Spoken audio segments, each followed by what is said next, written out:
જંગલ હતું તેમાં એક વાઘ રહેતો હતો. તે ખૂબ જ બીમાર હતો.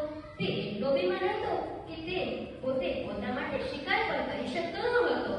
જંગલના બીજા પ્રાણીઓ તે વાઘ પર ખૂબ જ દયા આવતી હતી, પણ તેમને એ ખબર ન હતી કે તે વાઘ બીમાર થવાનું નાટક કરે છે.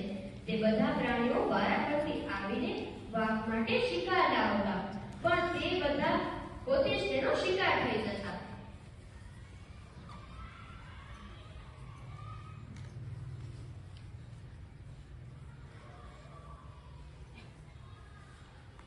તે લોકો એક પછી આવતા વાઘને શિકાર દેવા, પણ તે ખુદ જ તેનો શિકાર બની જતા.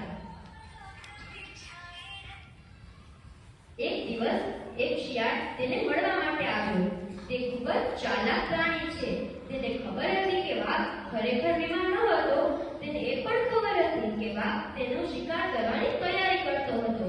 શિયાળે વાઘને કહ્યું કે મને ખબર છે કે તું બીમાર નથી.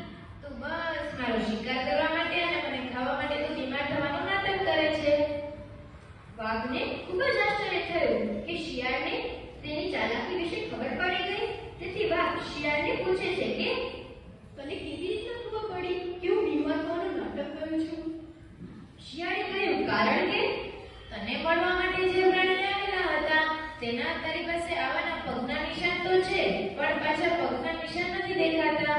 એ બધા તારી ગુફા સુધી આવ્યા, પણ પાછા ગુફાથી નહીં આવ્યા. આ બધું સાંભળીને વાઘને ખૂબ જ શરમ આવી. ચાલાક શિયાળે તેની બધી યોજનામાં ખબર પડી ગઈ.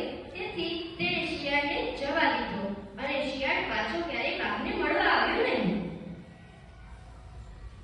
બોલ, આ પપેટ શો ઉપરથી આપણને એ શીખ મળે છે કે કોઈ વ્યક્તિ ઉપર ભરોસો કરતા